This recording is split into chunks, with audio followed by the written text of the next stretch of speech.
When Titus and I have a disagreement, we settle our disagreements with dance. And we have a dance off. So we'll come up here on the mulch pile, we'll have a little dance off, and I always win because I'm from the streets. In my hood, that's how you solve problems. Dance off. Hey everybody, welcome to Landscape Rescue. Today's video is going to be about arborist chips, or pole chips, or chip drop chips, depending on how you like to say it. These are wood chips. Why do I consider these gardener's gold?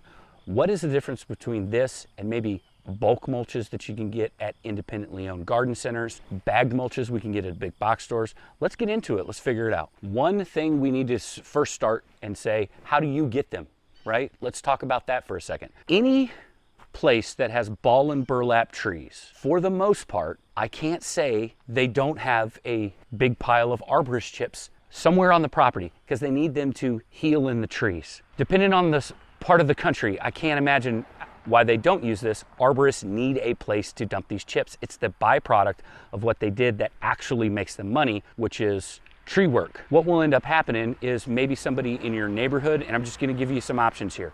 Somebody in your neighborhood is getting a big tree removed. There's a big giant bucket truck like that one right here, filled with wood chips, and they're looking for a place where they don't have to spend a whole lot of fuel to go dump it. You walk up to them and you say, hey, what are the odds that I can get those wood chips? I can't imagine, unless they're already spoken for, they'll just dump it for you. I mean, you just point to the spot and they'll come dump it. They want to get rid of this. This is literally the byproduct. Also, chip drop. Chip drop is another way. That is an app or a website, depending on how you go about it, that helps facilitate. It's a place for arborists to get leads on where they can dump their chips. And if they're lucky, you're local, you're right across the street, you're on the other side of the block or something like that. They don't have to spend a lot of fuel to go dump it at a garden center or someplace like that they would normally dump this stuff at. A lot of times they have to pay to dump, right? They have to pay to dump their chips. You're gonna give them a free opportunity to dump the chips. Now, chip drop, like I said, is just a liaison between you and the arborist. You can pay the fee for the arborist. So you can pay the $20 drop fee on the arborist's behalf. It's free for you. The arborist is the one that has to pay. From what I understand from talking to the guys, the arborist is the one that has to pay the $20. I go ahead and pay the $20 for them. So that way when they look up their app, it'll tell them, hey, there's one near you, or maybe I'm in the next town over, but they don't have to pay. Does that make sense? Yeah, I go ahead and pay the 20 bucks. I did that, not this drop. This drop was actually free. I walked down the street and they were doing some tree work and I got the drops. This one was free. The one prior to this, earlier in the season, the one we did Mrs. Sharon's backyard with, I paid the 20 bucks. I got it in 5 hours, right? So 5 hours from me putting in the request with chip drop, I paid the $20. The guy contacted me within an hour, came and brought me chips kind of at the end of his workday. It was fantastic. So why is this so important? Now that you know where to get them, you know where to get them now. Why is this gardener's gold, as I said? I think a lot of it is we're just gonna go ahead and get a handful of it, right? So I'm just gonna get a handful. That's a little thin. So I've got a handful. I'm just looking at it and there's so many different diversity in size, right? And then makeup, right? This is a rotted piece right here. What rotted it? I don't care. I like the fact that now this is rotted, it's gonna absorb some moisture. It's gonna be easier for those beneficial fungus and beneficial bacteria to break it down, turn it into compost a little sooner. You get little twigs like this, maybe will last a little bit longer. But you also get leaves, that's a petiole from a leaf, mixed in here, and it brings the nitrogen to carbon ratio back kind of where we want it. So in garden soil, our carbon to nitrogen ratio is about 10 to 1. This is going to be between 40 to 60 to 1. Regular bagged mulch that we can get at the big box stores, bulk mulch that we can get at independent garden centers in our general vicinity is all wood. This is the byproduct of the logging industry or the telephone pole industry or whatever, right? Pole chips. We're in oak country, so we have a lot of oak mills, kind of middle of the state. Whatever they cut off when they're going to square up their logs, that's the byproduct, right? They sell it to a mulch company and they grind it up, or they grind it there on the spot. Sometimes they dye it all the different colors of the rainbow. that we need. I'm not hating on dyed mulches, but it just seems like a waste of money. But my mulch is kind of this unsung hero, because what it does is it keeps my soil cool, keeps that radiant heat from evaporating moisture out of my soil profile. So it keeps those microbials going, keeps them in a healthy environment. You give them some food, we create a fungal rich environment. Now, ideally, we're gonna have beneficial fungus and beneficial bacteria working in conjunction to just create a hospitable environment for our plants. That's really the best way to improve soil. If somebody said, how do I improve this soil? My soil looks like crap. I was like, your soil's fine. Let's just put some mulch on it and let's start growing stuff in it. And let's see how great your soil actually is. And to tell you the truth, I've never been disappointed. I've done that 100 times. I remember I was actually in high school and a friend's mom was trying to grow things in this area and the soil was all cracked. It looked horrible. She's like, I water every day. And I'm like, yeah, and let's put some mulch on it. So we put some mulch on it and the roses immediately within a week started looking better and the soil started looking better. Mulch is awesome. Free mulch is even better. Now what I like about this is, again, the diversity, the different sizes, the different shapes, the different amounts of surface area, the fact that it has leaves built in. Every handful I take of this is going to have leaves in it. They ground this up. It's also going to have lots of molds and things in it and lots of dust. So wear a dust mask. I'm trying to stay as far away as I can, so I don't have my mask with me. Mulch is valuable. Let's just put it like that. And when it's free, the value goes way up. What I like to do, this is how I like to use it. I like to go through, mark out my bed, spray herbicide. Okay, so that's what I'll do. I'll let the herbicide just hang on stuff for about 2 weeks, right? Make sure all the roots are dead, make sure everything's done. Then I'm gonna put a layer of mulch on, and we're talking thick. When I'm using free mulch, I'm gonna put it on thick, 12 inches, okay? And I know you're thinking, I'm crazy. That's what you're saying, Stuart, you're nuts. Then I put a slow release fertilizer. Now I'm not doing this on an embankment. I'm not doing this where any of that will run off, any of that nitrogen that I'm gonna introduce with a slow release fertilizer, usually a 3-month fertilizer, a triple 14. I like the Lesco triple 14, but that's just what I've always used. So there might be some better ones out there, but it lasts long. It does what I need it to do, and it's versatile. So in this space, I'm not growing anything in this bed. Hypothetically right now, I'm just gonna let this bed sit for a little bit. I'm waiting for clearance season. If you're new to the channel, it's one of the things I like to do. I like to go to Lowe's, buy clearance plants, and then bring them home, plant them in my yard, plant them in my neighbor's yard, pro bono. Both of my neighbors are disabled. One's a veteran, one's in her early 80s, had a lot of surgeries. And mobility-wise, they just can't get around. So I like to go out and I like to create flower beds for them. And it gives me a place to kind of pay it forward, have a creative outlet, especially in landscape design. I like to play around. I like to have a good time with that sort of stuff. And it's good content for you guys. So once I put the triple 14 down, I water really, really good.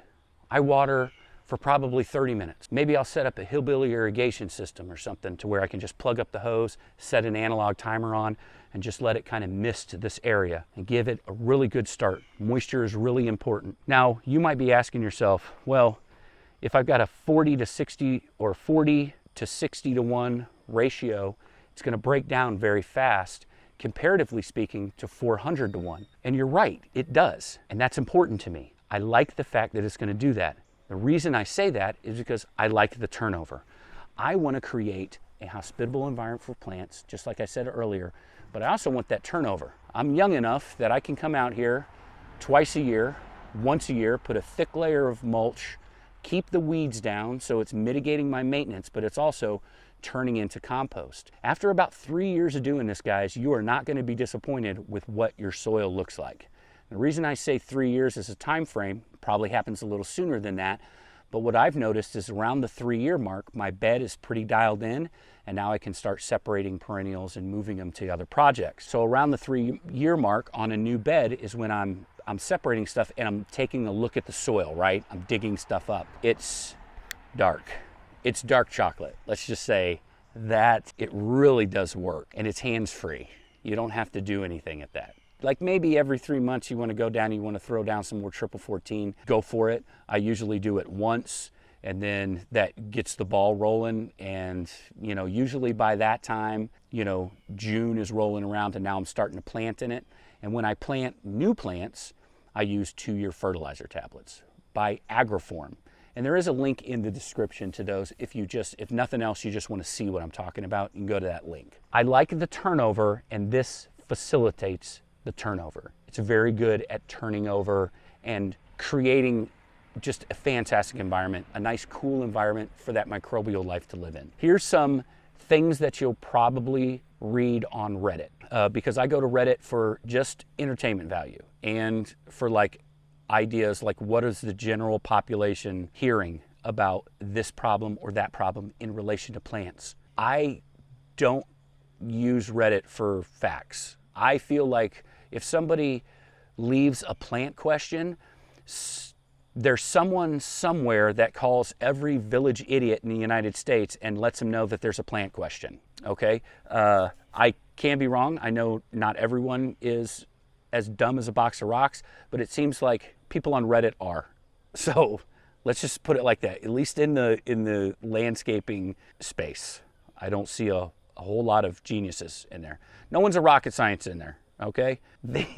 Which I'm not either, but some of the things I hear are absolutely ridiculous. Pathogenic bacteria, funguses in the chips. Well, I don't know what's in the chips. I'd never use those. I have no idea what's in it. What if someone used a herbicide? They're cutting down trees, guys. This is not like, you know, no one killed that. That tree probably just died of old age, or it was growing too close to the house. The tree probably got struck by lightning. Something happened, right? It wasn't some chemical spill that killed the trees. It's normally just regular maintenance or something like a lightning strike, or they need to take the tree out because the tree's just getting old. It's just getting old. It just needs to go to the rainbow bridge, and that's where the wood chips come from. Okay, so there's that. Robbing nitrogen from your soil. It doesn't do that. You can counteract what you think is going to happen by putting on a triple 13 or something like that. That's just going to speed up the decomposition process. When they're talking about robbing nitrogen from the soil, it's because they're tilling it into the soil. I guess if you're part of a crop rotation and you kind of want to do that, that might make some sense. But for the most part, we're using it as mulch. We're not tilling it into the soil. So if it is going to need nitrogen, because that's what those microbials are going to use as fuel to break this down into compost, is nitrogen. That's why it's different between a 40-to-1 ratio and a 400-to-1 ratio, right? This is going to break down a lot faster. You're going to only be pulling nitrogen from a very, very microscopic soil that's touching wood. That's how that works. Pathogenic fungus also, you just grow a ton of mushrooms. Yeah, that's good. They're doing their job. There is nothing wrong with mushrooms in a flower bed. Nothing. I can understand some fungus doesn't, like dog vomit fungus, for instance, is not pretty. Kick it over, right? There's a type of fungus, or there's a type of fungi that looks like a zombie wiener poking up, like somebody buried a 23-year-old zombie in your landscaping. And just kick it over. Just kick the mushroom over. Leave the mycelial network. That's literally just the fruiting body. It doesn't, there's nothing bad is happening. The only thing is good stuff that's happening when you see mushrooms in your landscape. I have a tendency to kick them over quite frequently. A lot of them only last one day. They come up when the sun goes down, they spread their spores, they go away. That's just how it works. The actual organism itself is under the ground, living amongst your mulch. Mycorrhizal fungi is amazing stuff. You want to go down a rabbit hole, go down a rabbit hole with mycorrhizal fungi. That is fun. That is fun to learn about. Brings in more water and nutrients for the plant, stabilizes phosphorus. It's just good stuff, right? So if we can encourage that to live in our flower beds, even better. I also want good bacterias. I want a cool environment, good bacteria to live around the rhizosphere on my roots. They're going to change my soil's life. It's amazing what some of that stuff can do. They also fight off bad funguses. There's a lot more good people in the world than there is bad people. We just hear about the bad people, okay? So picture this as just a giant community of really good people right? A lot of sheepdogs in here. Whole community of sheepdogs. Wolves aren't going to last very long, okay? Let's just think about it like that. Termites. Don't worry about termites, guys. Termites is not a real world problem when it comes to mulch. Look how tiny these pieces are, right? Look how tiny that is. That is not a hospitable environment for termites. Termites want dry structure, things they can build a colony in. They are not going to build a colony in moist wood chips. That's not something that typically happens. On the off chance, what I do is I like a separation between the wood. Maybe there's wood siding. I will have a separation, maybe, 6 inches of separation between the wood of the siding and my pole chips, just so there's no avenue for them to climb. We don't have a big termite problem in our area. I have never seen termites in wood chips. They can't build a colony. It's too moist. They don't like it. They want to be living in a fence post. They want to be living in a stump or a dead tree in the woods. They don't want to live in your flower bed. It's too much activity. They don't want it. And it's moist because you're watering your plants in there. And these little wood chips are going to soak up water. Mostly I hear about, well, you don't know what's in it. You know what's in it? That tree is in it, right? All the branches, 6 inches and below in diameter, the most nutritious part of the tree, that's what's in this mulch, okay? It's not heartwood, it's not any of that stuff. I mean, maybe if it was just like disintegrating and they were just throwing it in the chipper, maybe you're getting some of that, but that's probably really good jazz, right? The stuff that's rotted. I really appreciate the science. Any channel that I can watch that has a scientific kind of overview of what we're talking about, I'm a big fan of that. I want to make sure before I go, I give you a good recommendation for somebody to watch. It's Garden Fundamentals. It's just an old guy sitting in a chair, spreading his wisdom, improving the legacy of knowledge. He's got a silver play button behind him because he's got like 200,000 subscribers. That's happened within that's 100,000 subscribers. Oh, life dreams, whatever. He's a smart guy. He's not going to suffer from imposter syndrome because he's a damn genius as far as I'm concerned. But I've always been an old soul, so I feel like this old man and I are kindred spirits. Watch his channel, Garden Fundamentals. You want the science. You don't want to have, if you're the kind of person that walks around with dowsing rods and lays naked in your flower beds to connect with your mycelial network, go for it. I'm just not that guy, right? I'm a science guy. I need a scientific explanation for the things that I'm learning. And he helps me do that. So I do like his channel a lot. That is the rub when it comes to pole chips. Use them. If you're a skeptic, go get a couple yards. Create a flower bed as an experiment. Experimenting is probably one of my favorite things that I get to do in the garden. It is one of my favorite things. I love to plant. I love the compliments from the people walking their dogs. We love your flowers. Thank you. I like that, but I like experimenting even more. Unsatiated pursuit of knowledge, a creative outlet for me. That's what's important, and I need to do it effectively price-wise, right? That's why I love chips. I love chips. I love the mycelial network. I love rhizospheric bacteria. I love it all. I love you guys. I'm Stuart Moore. This is Landscape Rescue, and thank you very much for letting me into your home to talk about plants.